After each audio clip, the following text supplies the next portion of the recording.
Wenn ihr gelegentlich oder auch nur einmalig Sprache aufzeichnen möchtet, dann benötigt ihr unter Windows keine weiteren Programme.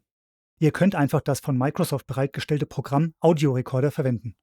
Dieses Tool reicht vollkommen aus, um mal eben etwas einzusprechen.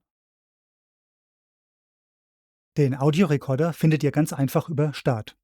Hier einfach Audiorekorder eingeben und Windows sollte das Programm in den Suchergebnissen anzeigen. Nach dem Start des Audiorekorders sieht die Oberfläche des Programms etwa so aus. Das erste, was wir jetzt tun sollten, ist, das Mikrofon auszuwählen. Windows wählt hier das im System als Standard festgelegte Mikrofon aus. Falls diese Auswahl nicht stimmt oder ihr mehrere Mikrofone zur Auswahl habt, dann könnt ihr an dieser Stelle das gewünschte Mikrofon auswählen. Als nächstes können wir in den Einstellungen noch Änderungen am Format vornehmen, indem wir aufzeichnen bzw. indem wir die Datei speichern. Das ist nur dann notwendig, wenn ihr beispielsweise sicherstellen möchtet, dass ihr in der bestmöglichsten Qualität aufzeichnet. Unter Aufzeichnungsformat wählen wir das entsprechende Format. Der Standard ist hier AAC, ein relativ stark komprimiertes Format, welches aber für die meisten Zwecke ausreichend ist. Danach wird es grob gesagt immer besser und am Ende haben wir die Formate FLAC und WAV. Hierbei handelt es sich um sogenannte verlustfreie Formate. Wählt eines hiervon aus, wenn ihr die bestmöglichste Qualität möchtet. Weiter unten finden wir Feineinstellungen zur Audioqualität. Diese Einstellungen verändern die Bitrate, mit der aufgezeichnet wird. Ihr habt die Auswahl zwischen Mittel, Hoch und am besten. Empfohlen ist hier Hoch. Das ist in der Regel auch okay so. Falls ihr es noch besser wollt und der Speicherplatz keine Rolle spielt, dann ist am besten die richtige Einstellung für euch. Unter App Design könnt ihr das Aussehen der App anpassen. Genauer gesagt lässt sich zwischen hellem und dunklem Design wählen. Nach dem Ändern der Einstellungen einfach den kleinen Pfeil oben links in der Ecke anklicken und wir landen wieder auf der Hauptseite des Audiorekorders. Der Rest ist simpel. Wir klicken auf die rote Schaltfläche am unteren Rand und die Aufnahme startet. Wenn ihr das Programm das erste Mal verwendet, werdet ihr gefragt, ob ihr dem Audiorekorder den Zugriff auf euer Mikrofon erlauben möchtet. Diese Frage müsst ihr natürlich mit Ja bestätigen. Andernfalls sieht es beim Versuch, etwas aufzunehmen, so aus.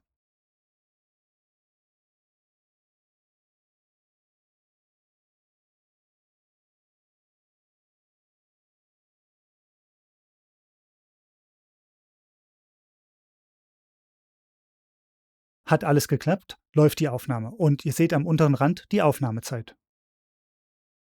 Zum Beenden der Aufnahme einfach die Stopp-Schaltfläche anklicken oder, falls ihr kurz pausieren wollt, einfach auf Pause klicken. Ich drücke an dieser Stelle Stopp. Die Aufnahme ist fertig. Wir können uns das Ganze jetzt einfach anhören, indem wir die Schaltfläche Play drücken. Der Windows Audio Recorder ist ein nützliches Programm, wenn ihr mal schnell etwas aufzeichnen möchtet. Für den Dauereinsatz ist dieses Programm natürlich nicht geeignet. Hierfür könnte man das kostenlose Audacity verwenden.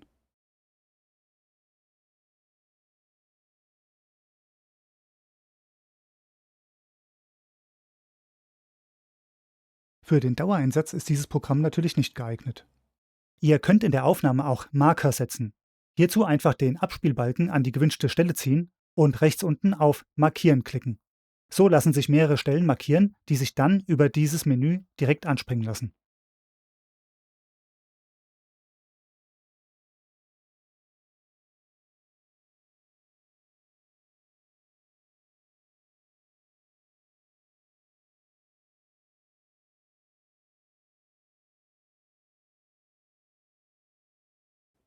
Für den Dauereinsatz ist dieses Programm natürlich nicht geeignet.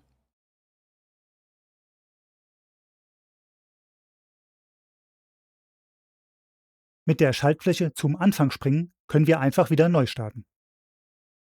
Hier könnt ihr auch die Abspielgeschwindigkeit erhöhen oder verringern.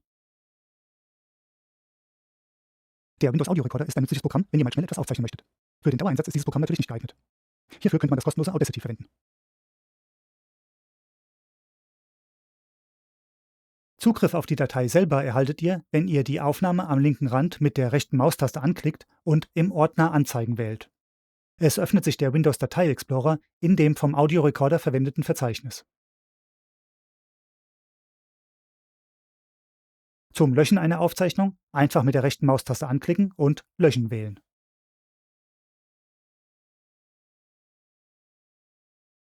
Es lassen sich auch Dateien importieren. Das ist aber aufgrund des mangelnden Funktionsumfangs dieser Software unnötig. Und das war's. Wenn ihr es professioneller möchtet, dann kann ich euch Audacity empfehlen. Das Programm kostet nichts und bietet Möglichkeiten, die eigentlich teuren und professionellen Lösungen vorbehalten sind.